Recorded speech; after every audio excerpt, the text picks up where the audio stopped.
everybody. Welcome to the Training, Learning, and Development community. Thanks for joining this morning or today. Nice to see you guys. It's been quite a week already. So happy Wednesday to you. Let me just check. Who do we have in? Hey, Cheryl, Kim, Darcy, Shannon, Nicole, Danielle, Tom. Great to have you here today. Let's see. So Danielle, thanks for posting that link up there. I haven't clicked on that alexvermeer.com URL yet, but I do want to check that out. And so what we're talking about today is just productivity and focus. It's almost kind of, I have to admit, this is a little bit of a selfish endeavor, putting this one together because I need some focus and I need to maintain some level of productivity. And so I thought when I booked this one, I'm like, let's just talk about it and just get it in our heads, because that is kind of the deal with TLDC and these broadcasts. And I'm sure that everybody else does, any other creators that are out there that do this stuff. I know that a huge part of it is that they learn through the process. And I can't recommend it enough. If anybody is interested in, producing a broadcast or doing anything like that, that's kind of my whole goal here, is to just keep a continual conversation going, just to keep you on track for things. And so when it comes to this particular topic, I'm no expert on productivity and being focused on your task, but I can give you some background between TLDC and what I do here, and then what I do for my day job. I do have to keep myself really, really organized. And so I think about this stuff all the time and have been thinking about it throughout my career, just maintaining some focus and efficiency and productivity. And so I am really glad to be talking about it. So I also want to mention, if anybody that is out there that wants to pop in and be a part of the on-screen experience, I would love to have some company here. What I'm going to do for this community discussion, like others, is I just pretty much go through the ask a question area. And we just go through and answer some of the questions that I've posted. And I know that I think Darcy had posted a question in there, and Aaron has posted something as well, which, fantastic, Aaron, which I love that question too. So let's just go through that. And Craig, good to see you. Dan, I don't know why. I think I had a dream about you last night, Dan. When I woke up this morning, I was thinking about you.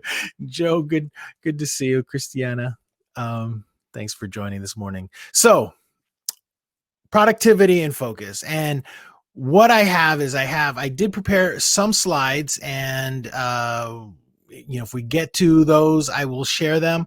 But let me just go through and get into the ask a question area. Now, upvoted immediately, I knew it would, is Darcy's question about, in your workday, do you tackle the big tough tasks first, or do you complete the little easy tasks? Which is more productive?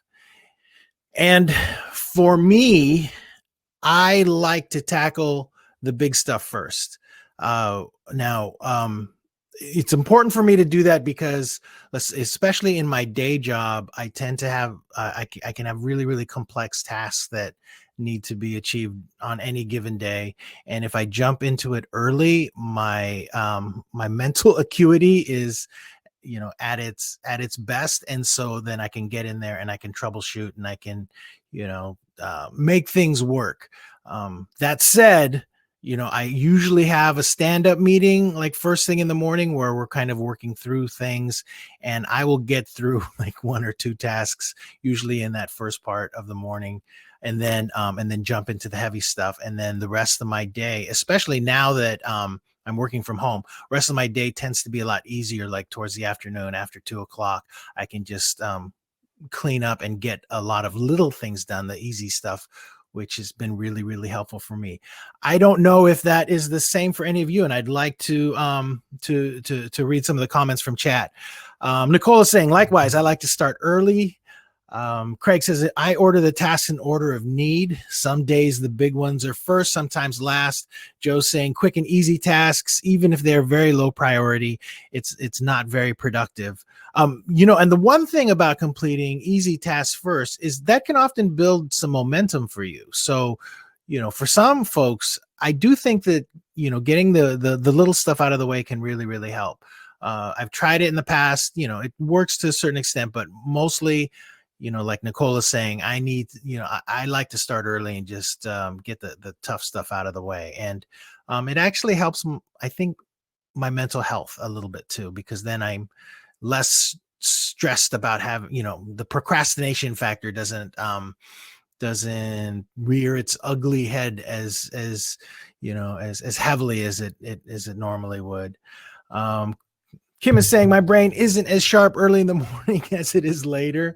Always been a night owl, so good planning is needed. I used to be kind of the same way early on with TLDC, especially. I was somebody that I think my most productive times were like between 9 and 2 in the morning, but I've definitely changed. And Christiane is saying I have better concentration and thoughts in the morning. Cheryl, my day starts at 9 or 10, so I can fuel up with coffee and caffeine. Not a morning person. Got it. Okay, so it's kind of a mix, but I do think, and I did sort of look up the question a little bit online to see what the general consensus was. Most folks, it says that, more effective, like doctors, scientists, people that might require some really intense thinking, the getting the hard task done first seems to work for them. But I also understand it's not for everybody. I also want to get into, let's see, Aaron had this question in here, a topic to explore. How can we also give ourselves or employers give employees permission to not be productive? Reframing and revising metrics for performance management, what productive looks like means. Now, I absolutely love that topic. And I think one of the reasons why I wanted to address that earlier on in this conversation is that right now, I feel like I'm lucky enough to be working my day job, working for an organization that says, okay, there is a lot going on right now, and we're not going to hammer you with a ton of stuff to do. Personally, I like to have a lot on my plate when there is a lot going on outside, because then I can just kind of focus in on what needs to be done, especially when it comes to, say like development of some sort. It just takes my mind off of things. And so, the last couple of days I've really been, I put on some background music, like, some really just kind of chill stuff, and just get in there and build and code things. So that's really, really helpful for me. But, giving yourself the permission to not be productive. If you guys have any feedback on that, I would love to hear it. Let's see. Nicole's saying, even when I'm in an afternoon lull though and need a break, I feel tied to my computer and the need to be green. Does anyone else feel that? Yeah, that is a great point. I definitely can feel that. But I also know that when I take breaks, it really does help my productivity, especially in the afternoons. If I go take a walk, and so I have a 6-year-old, and I'm not sure how great this is. We're still testing it out. I've managed to convince my son to go for walks with me in the afternoon, just as long as I give him like 10 minutes of Pokemon Go. But it's been really helpful because we play that together, and we kind of walk and go through and kind of talk about the game. But then there's a time limit, and then after that he and I will play tag or just race and run around and do stuff. So it's like, overall, it's usually like a 20 to 30 minute walk. So that's been really, really helpful for me. And when I get back, I just jump into things and go. So I think that can be really, really helpful. Let's see. Kim saying, I like to have a less intense job related project or task on the side when I'm doing something really difficult. It gives my brain a break and increases productivity. Totally agree. I love that. Tom is saying, I split my day up into productive sprints and then shorter chilled out working time. So for instance, 3 hours of complete focus, then 30 minutes of not working or working in a more relaxed way. Rinse and repeat 2 to 3 times per day. I love it. I love it. Yeah. So I would, I think that it would be the topic to explore that Aaron just posted. It's definitely something that maybe I can cover even in a future community discussion, because I would love to hear more about how you guys feel about giving yourself the ability to not be productive, which is actually a real challenge, Okay, so let me get into thanks, Joe. Yeah, my hair is getting long. In fact, on my to-do list, I have I need to write down, go get a haircut, but that probably won't happen.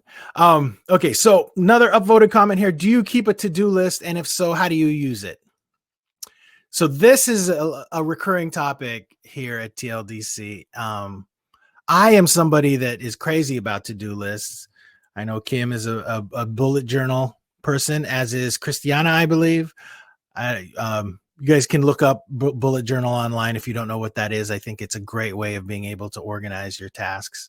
I have probably tried, I'm one of those people that whenever I see it, I used to be, whenever I see a new to-do list pop up, like a web app of some sort, I'm like, oh yeah, let's check this one out. And I just go through it. And then, I used to just, try them all out and nothing would ever stick.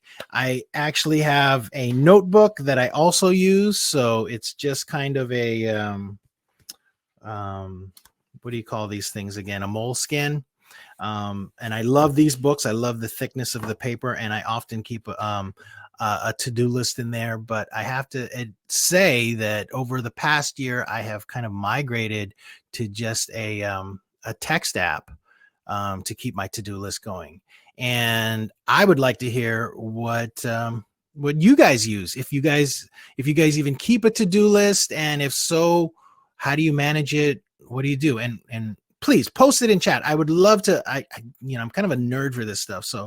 So please, Joe's saying depends on the context, sometimes in teams. So if you guys want, I'll just share I have 2 to-do lists that I maintain on a regular basis. I use an app called Drafts that is on Mac only and iOS, unfortunately. But it has kind of become the center of my life. Let me see if I can share this. If I can share your entire screen. Here we go, screen 2. I don't know if you guys can see that, but this is my TLDC to-do list for November so far is absolutely awful. And my focus is completely off. In fact, it's been off for the last couple of weeks. I have to admit, I have felt really, really bad, but I am absolutely distracted because of a number of things. And I'm still recovering from all of it. It's probably not going to improve that much in the next couple of weeks, but it'd probably be better if I showed what I do at O'Reilly. So this is my list. It has these little check marks and stuff that that you can put in here, and it's great. And as you can see on the left too, I have all of these tags that I can tag everything, and basically everything that I write for TLDC and O'Reilly is listed in here. It's just so many things. All my bookmarks, whenever you see this stuff in the newsletter, I capture this stuff and I just post it in here as my week goes through, and just all my notes. So you guys are basically looking at the brain of what I do with TLDC. And hopefully that might be kind of interesting for you. Okay, and let me turn this off. I'm going to go ahead and get back to chat and read some more of your to-do lists. Let's see here. I'm going back. So Kim, she put a link for bullet journal. You guys should check that out. Joe's saying sometimes a spreadsheet, Google Sheet to share with others. Joe's saying I keep several to-do lists in Evernote, high priority, medium priority, low priority. Evernote is great. I've never been able to stick with it though. So I have moved on. Christiana keeps an MS to-do list for work. I used to do that. I used to use the MS to-do list as well. It was pretty effective, but I find that my new drafts thing is much better because I can also write in it, and that's important to me. Let's see here. Cheryl says, I'm terrible. I use an old Spiral School notebook. Oh, that's not terrible. That's fantastic. With a to-do list, and helps me flip back to see when I completed items. I love it. I love like using notebooks because I love the feeling of being able to write and to just scribble and even just doodle sometimes. And so I do miss that. It's why I still keep one, because sometimes I do just have to get back to feeling that writing part of it. Joe's saying, I love the GTD approach to contextual lists, one for the hardware store, one for errands. Absolutely. I'm hoping to talk a little bit about GTD today. Let's see. And Joe's saying, speaking of O'Reilly, yeah, Joe, you know what? Use those courses. I want to talk about that too. So I work for O'Reilly Media, which is a huge learning platform. And Joe actually bought a membership there. There are literally like thousands of courses there that are more on the programming side and higher level sort of, business technology, just absolutely incredible content. In fact, I will just go on record as saying that they hide it way too much because the stuff in there is absolutely brilliant. But Joe bought a membership, I think this year or last year, and he hasn't even started using it. In fact, I think that's going to run out pretty soon, Joe. You might, the price is going up. But that is one thing that's really important to me about productivity and focus, is that I learn something new. At least I try to do it every day. Try to find something new, something different that I didn't know yesterday. And I think that really helps with I feel better as far as my productivity is concerned when I do stuff like that. Oh, let's see. Darcy's saying, my team has bought into the Monday.com hype for our shared to-do list, but now Microsoft has released their Microsoft List function, which is basically a Monday.com clone and is included with the 365 subscriptions. Yeah, I hear you. I've never tried the Monday. I've seen so many. I mean, I get ads for Monday all the time. That's really, really interesting. Let's see. And Craig is saying, I still use scratch pads next to me for the short memory stuff. It's invaluable. And Erin, she agrees. Analog pen and paper is still a favorite. Plus excuse to get a prettier, fun journal. Yeah, totally. I like to put stickers on mine, especially when I would be when I used to run more than one journal at a time.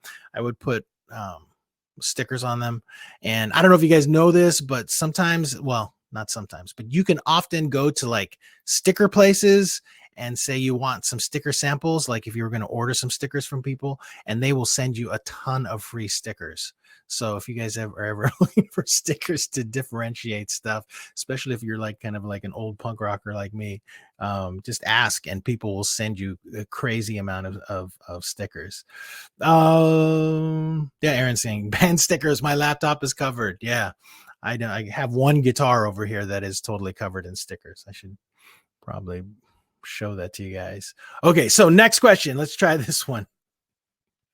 What do you do to minimize distractions when you are working? And this one is important to me because, one, I have a 6-year-old that is one huge distraction he just like busts in here sometimes and just starts, asking questions immediately. And that I love it because I love him so much that it doesn't matter. It makes me laugh whenever he does, because I don't know. But at the same time, if I'm in the middle of something, or like yesterday when I was in a meeting and he comes running in here, just asking about Lego stuff, it was a little bit of a problem. But how do you guys minimize distractions? I would love to hear it. Close down email. Don't join TLDC. Turn off notifications. Definitely turn off notifications. I really like just force myself to make sure that I don't have anything that could lead me to any social media whatsoever, including on my phone. Notifications off. I do like to put on a certain type of music that will keep me zoned in. And this is something that's kind of recent for me. And of course, music wise, it really depends upon what you like. But if you go on YouTube, these playlists that are called Code-Fi, CODE-Fi, like hi-fi, lo-fi, Code-Fi playlists have been really, really good to me. And they're kind of just a techno sort of chill, very very easy for me to listen to. And one of the issues I have with listening to music when I work is that if it's something that is complex and interesting, I get distracted really, really easy because I start listening to chord sounds and stuff, and like just different the way the things are arranged. With Code-Fi, I don't listen to that stuff. It's just like this constant beat and it just keeps me going. So that is one way for me to stay focused, is by doing that. Let's see. Yeah, Aaron's saying put the tiny glowing screen away, the phone. And Craig says setting time blocks on my calendar helps me, but I also block white space to play, read, social media, game. If I don't, it will creep in and take over. Totally agree. Totally agree. Let's see. Aaron says, I heard you should create a playlist and listen to the same playlist when you need to have music on, but not be distracted. That is great, Aaron. There was a playlist that I used to listen to on YouTube on a regular basis, and but it got taken off. But I found that when I would listen to that particular playlist, my productivity would increase. But it's gone now. So I would agree with that. Joe's saying, yeah, I listen to 90s dance club music, gets me in the groove and blocks other things out. Yeah. So, yeah. Any other things? How you minimize distractions? Do you close your curtains? Do you lock your doors? Do you, do anything like that? I am curious to know. I did tell my son that I wanted him to start knocking on the door like yesterday. So we'll see if that happens. I don't think it will, but I did mention it to him. All right.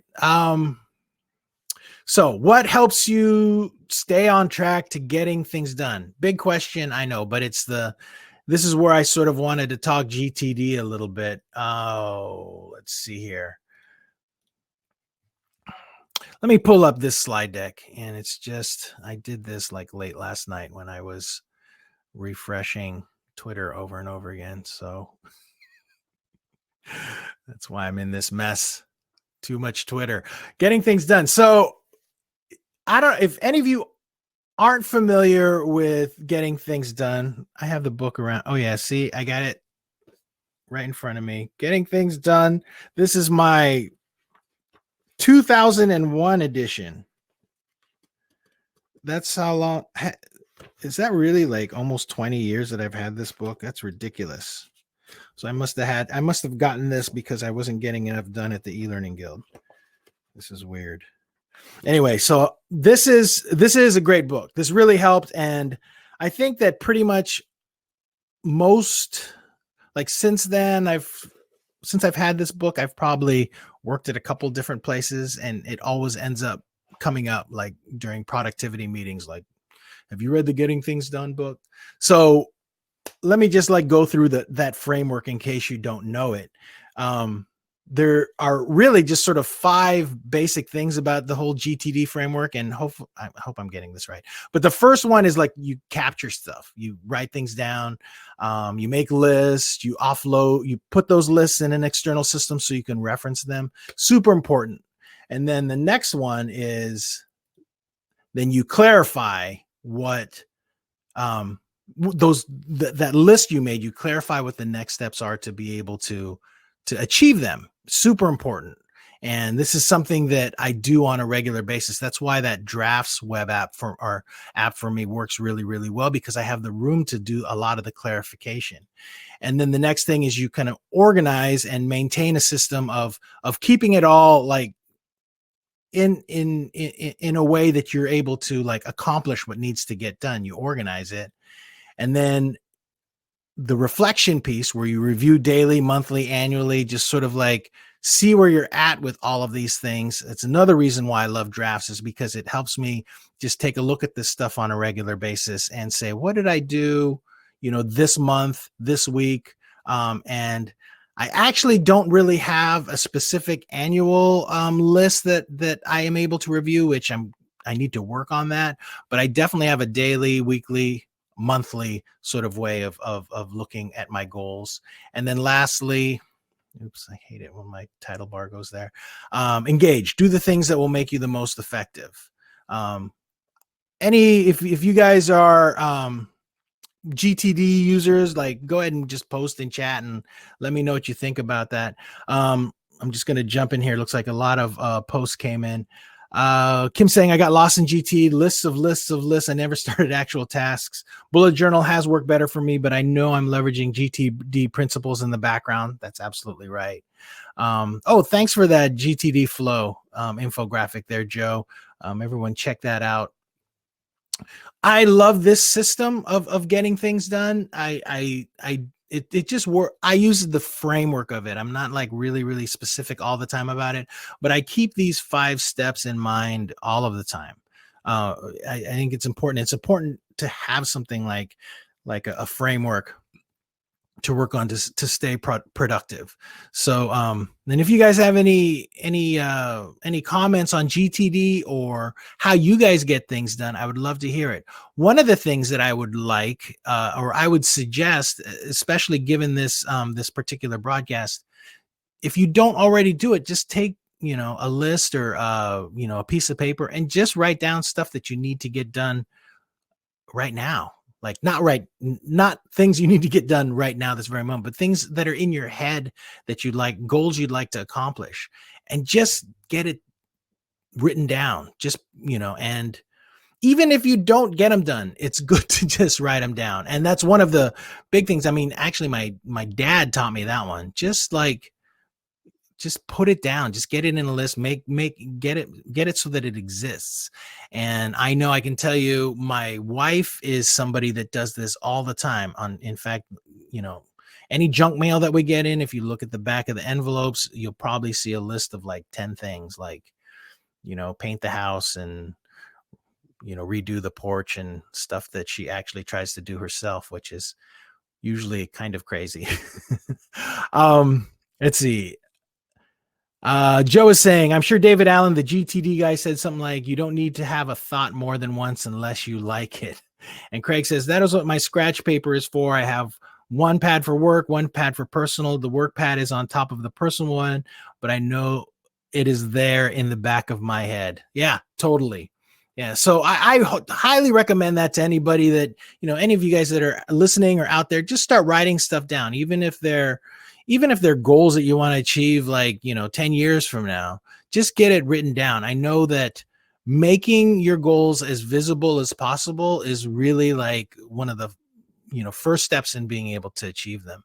Just write it down. Let me get back into the Q&A thing. So how often do you guys reflect on your goals? And so this is somewhat related to the GTD thing about, the reflection piece, the step 4. I would like to hear about that. I don't reflect on my goals enough. I feel like I should do that more often. And I do blame it on just being constantly distracted. The reflection piece is usually not like a priority in getting tasks completed. But it can be so critical as far as being effective. So what do you guys think? Let's see. Joe saying, I think it's a habit. I reflect in, Joe, I reflect in moments of no distraction, lying in bed at night, about to fall asleep, in the shower, inconvenient times for documenting ideas. Yeah, no, that's true. That's true. At TLDC 16, back in 2016, we had kind of a whole track on reflection. It was something that what we built into it, and this was really important for us at the time, was, having been an event producer for so long, it felt like, we used to cram in like 10 sessions every block. And, it's a big conference in Las Vegas, and then you'd have like 20 minutes in between sessions to before you have to get to the next one. And to me, that was crazy. And but having over 100 sessions at a conference made it sell better.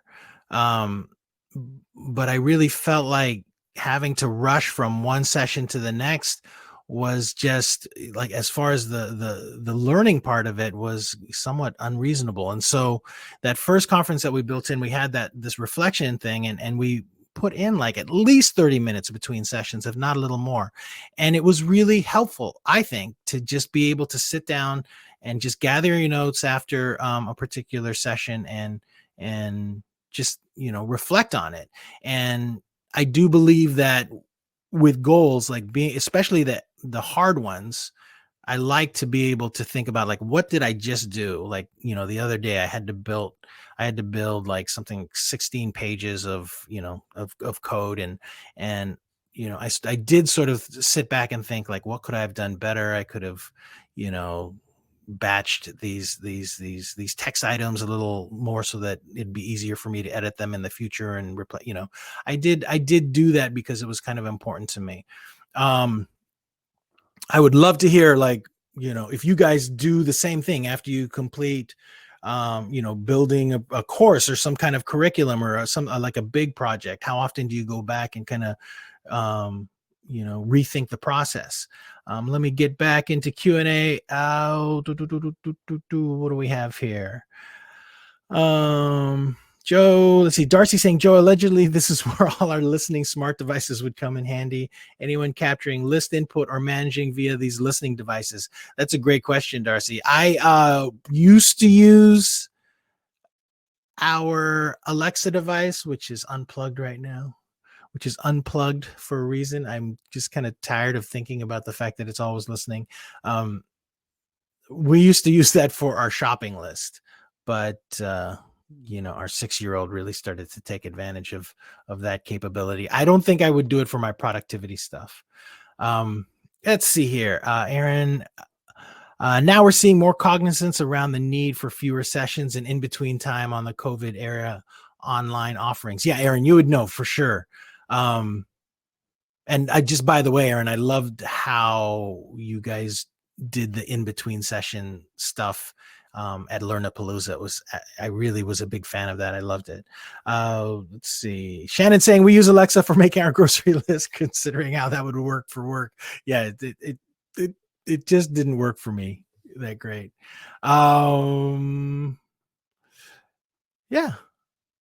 Yeah. There you go, Shannon. Our 4.5-year-old is obsessed with Alexa. It's kind of become a problem for us, so that's why ours is unplugged. All right, cool. So, reflecting on goals for some reason. Okay. Now, here's a good question that I'm looking forward to hearing some of your replies. How do you guys stay on track with your coworkers? Like, being productive as a team. Let's hear it. I would love to hear what you have to say about that. I can tell you with my team, we have a daily stand up every morning at 9:30 a.m. Pacific time. It usually lasts a good 30 minutes, and it's great. Daily we do this.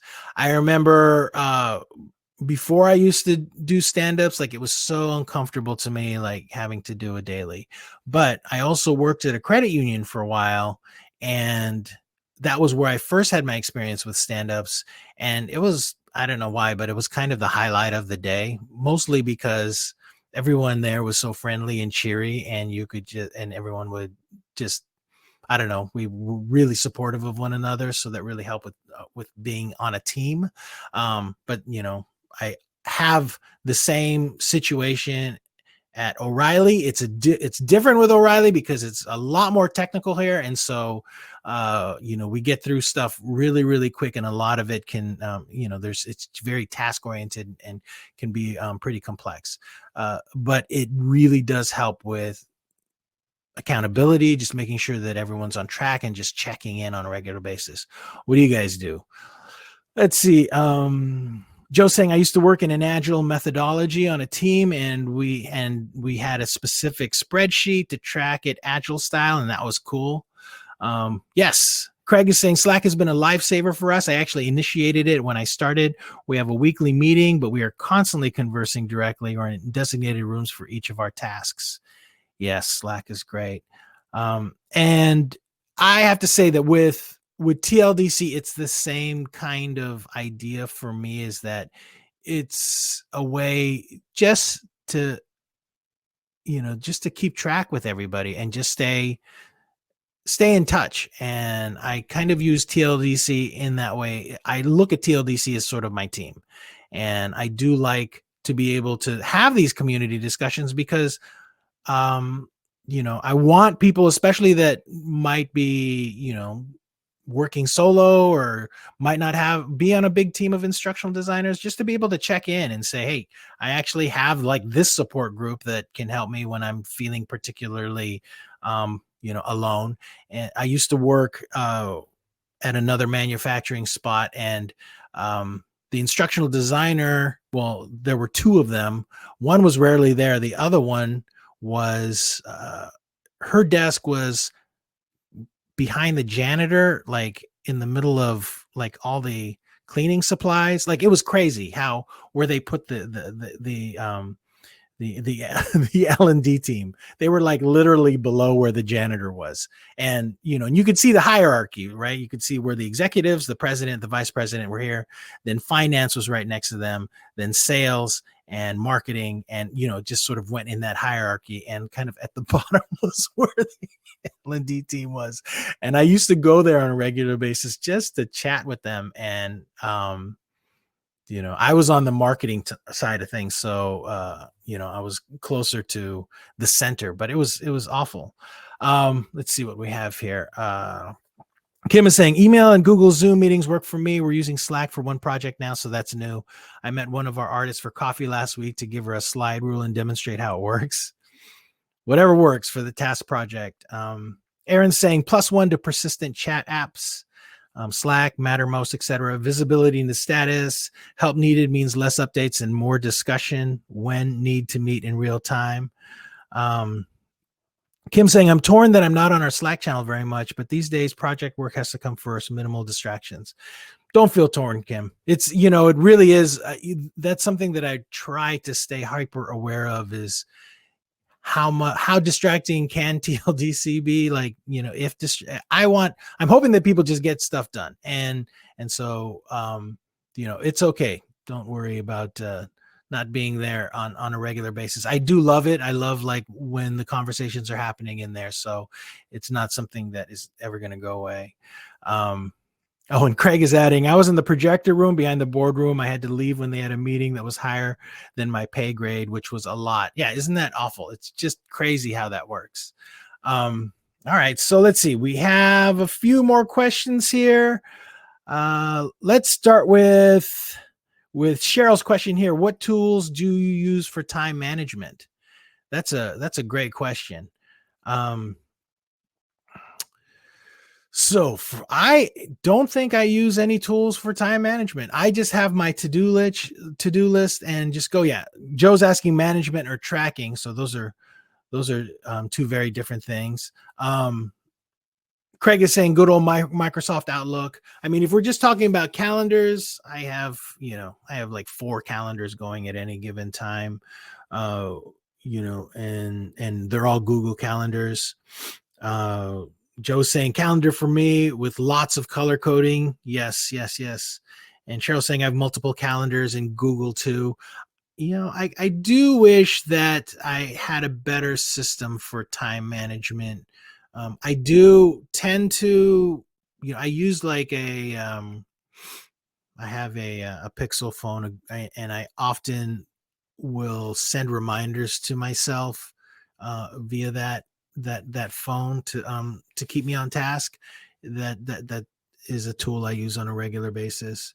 Let's see. Joe says tracking per client. I use a spreadsheet I wrote 1 million years ago. That's great, Joe. And Craig's like 4. That's why I stopped my Google Calendar stuff and consolidated. Too many calendars had me juggling what was put where.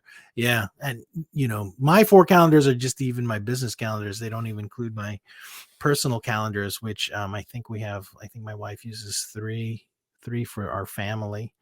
Cheryl says I use Toggle, TOGGL, to track client project times. Yep. And Kim saying Bujo, bullet journal for me with columns, coding. Seriously, it does work, and it's very simple. Yes, it looks like Craig agrees on Cheryl's app TOGGL. I'm gonna have to check that out. Joe Suarez is saying I like making a separate Outlook calendar at work to schedule blocks of work time. No one sees it but me, and it overlays with my public calendar with meetings. That's great. That's a great idea. Nicole saying I only use my work calendar, moved all personal stuff over to it so it doesn't get lost in the shuffle. Yeah, I did. I when I was just doing one thing that worked well for me, but I just have a lot of different things going on. All right, so let's see. And Cheryl did post a link to Toggle in the chat, so check that out. All right, so let's move on. We've just got a couple more questions here. All right, we're going to do this. Your current work environment, what is it like? What is your current working environment?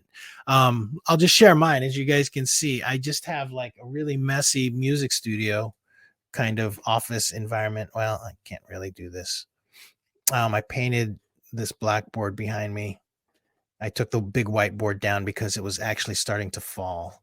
So I have a lot of guitars, which as you guys probably know, I like to play music. And as much as they are a distraction, they're also the way that I maintain my mental health. Yesterday in particular, it was really good to be able to just sit down and just take breaks and play. Like that's super important to me. And that's going to relate to the next question that Craig posted here in Q&A. But, and my office environment, luckily, like where I am is a separate building from, our house. It's like, this used to actually be just a storage shed, but then I don't know, about 5 or 6 years ago, we just decided to have it like formally rebuilt and turned it into an office. It was a great project. It was going to be my wife's crafts room, but oops. It ended up being my music studio. It was all the guitars and all this stuff, and so I ended up getting it. I feel a little guilty about that, but I'd love to hear what your guys's office environments are. Let's see. Yeah, I'm not seeing anyone posting what their current work environment is like. You guys are all working from home, but are you working in a kitchen? Which is what my wife does. She works in the kitchen right across from my son, who is, like in class right now. Or are you working? Do you have a home office, bedroom? Like I've been seeing some of my coworkers, like, I don't know why, but a couple of them are no longer in an office, like in their house. I see them with their bed rest, or what is the thing that goes behind the bed called again? Bed stand. I can't remember, but that's like behind them. I'm like, oh, they're in bed right now. That's weird. Bedhead. There we go. Craig saying home office, half music studio. Sound familiar? Yeah. I would love to see what your home office music studio looks like, Craig. We should do that sometime. Let's see. And Joe saying I have a bedroom in my house. I have a sit stand desk. I do too. It's great. I love my sit stand desk. Cheryl saying dining room. Wow, there's no dining done here now. Let's see. Did I miss anybody? No. And let's see. Christiana is saying okay. Oh, I think the builder meant this space to be a formal dining room, but we put desks in it. Awesome. So you obviously share your space. And let's see, Kim saying I'm in a spare bedroom, which is essentially my office. It's where the internet comes in. 2 monitors, still working on adapting a standing workstation like I have at Cinecraft in the office. Yeah. I love my standing desk. I mean, I switch between sitting and standing maybe 3 times a day, but it's really helpful for me. Aaron is saying working from home in my living room in front of the big picture window, hubs in the back bedroom. Yeah. Tom saying what once was a bedroom has become an office that could easily be mistaken for a PC hardware store. I'd love to see a picture of that sometime too. In fact, Nick Floro, who I have to get in touch with soon, he has got an amazing setup for his office environment. Let's see. Oh, Aaron's saying move from a 542 square foot condo to a bigger one 2 Julys ago. Thank goodness. Yes. Yes. Joe Suarez is saying my desk stands while I sit. Does that count? I do that sometimes too. Admittedly, it's like if I'm putting on like a YouTube video or something, I'll be like, I'm going to just sit here and watch this for a second. That's good to hear. I think that I'm asking this question because I'm wondering about distractions. Does your environment do you do you get a lot of distraction in your environment, like, be it like in a dining room or bedroom or wherever you're at? How do you minimize that? Like I was saying, I might have my son um knock on the door. I probably won't, but uh you know how do you guys do that? Let's see. Aaron's saying the kitchen is too close. And Craig's okay. Yeah, when we're closing up, you can bring me in video, and I can share the jam safe. So would love to see it. I love it. Okay, so let's go with last question here. It's like 8. We've got about 15 minutes left. Craig is asking, what do you do to unwind? That is just as important as staying on track, and it is totally important. You have to be able to kind of let go. Like I had mentioned earlier when I was talking about going on walks with my son to let him play Pokemon for a little bit, and then we just kind of run around and explore. Luckily we have a park nearby, so that's really where we go every day or every weekday. What do you guys do? Let's see here. Just a little bit back to working space. Cheryl is saying I send the dogs to daycare when I need quiet. Nicole saying, I do not like the look of working from my bedroom, even though guest office gym, when I'm on higher level calls, though. So I take my laptop to the dining room with a clean wall for certain meetings. And Joe saying, leave the room and shut the office door. Yes. Is that is that what you do to unwind? Joe Suarez, lots of walks, several a day. How long are your walks, Joe? I would love to know. I used to take regular walks when I was working at the O'Reilly office. It bordered on all these incredible like vineyards, and I mean just this really amazing walk, and everybody took at least 2 walks a day. And they were like usually like 20 minutes each, and it was like the best thing. I am not, since I'm not there anymore, it's kind of a bummer because I don't take those walks. And even though I have a park to go to, it's not the same. It's like, it just it isn't as enjoyable. Joe Suarez is saying usually 10 to 15 minutes. Yesterday, 2 hours, but that was a special case. Yeah. Okay. So unwinding. Let's see. Kim is saying music, piano, phenom. Daniil Trufanov. I hope I said that right. It's got me through this pandemic. Love it. Tom saying a couple hours at the allotment make an amazing difference. Tom, you're going to have to tell me what the allotment is. Plus free food. What's the allotment? Kim saying yard work is also a nice break. Yes, I totally agree. Although my wife tends to like to use the leaf blower every day, and then I usually have to take a break then because it gets really loud.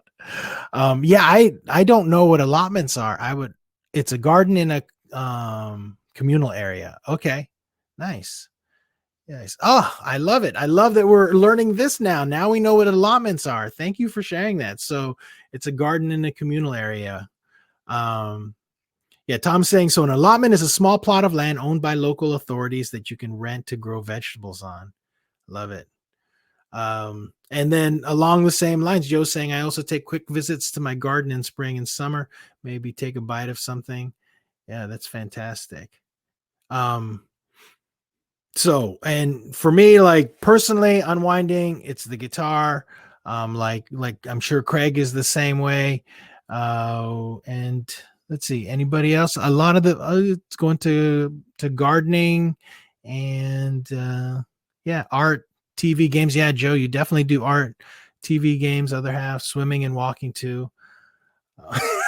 Kim makes a great point. It's interesting that no one is saying working out. Yeah, maybe that should change. I do wish that like I did have a gym membership for a while, and I do miss that. Not that I was like someone that was hardcore into it, but just that it was there, and like especially now I wish that I could just sometimes like, well, I would love to go, especially when I'm particularly stressed, go out and just lift weights and get on a whatever treadmill or something elliptical and just, get all this crazy energy out. All right. Oh, and Aaron's saying just joined a local gym and the pool is open. I almost always have it to myself and love that. That is great. All right.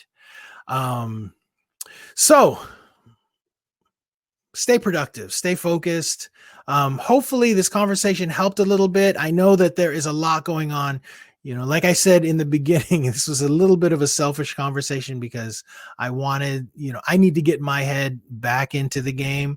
And I really need to get focused. I liked being able to produce this because it made me, review my GTD notes. And also things that I shouldn't be doing. I have a list of that. And I love hearing you guys' feedback on all of these things. I really enjoy it. And now I'm going to go ahead and invite Craig, and I want to see exactly what his work environment looks like. So if you guys want to stick around and check that out, we're going to do that right now. So Craig, I just sent you an invite. I wish I could show you guys my stuff a little better, but you kind of pretty much see it. It's just, I have guitars. I do have a nice view out that window, which is like a sort of a bamboo garden. And that's it. You can see on my wall, those are like, speaking of productivity, I have written on my chalkboard, I have Airtable, Zapier, Webflow, Notion, and Roam. Those are all web apps that I want to get good at. And I keep that on there, and I'm definitely not good at them again. And let's see. Craig needs me to send it again. So hang on, Craig. Let me pull you up here. Sorry. This is going to take a second, people. Craig. One more time. Okay. And if anybody else wants to share their workspace, I'd love to see it. I would love to see it. We've got a little bit of time, just a few minutes. Hey, Craig. Can you hear me? I don't hear your audio.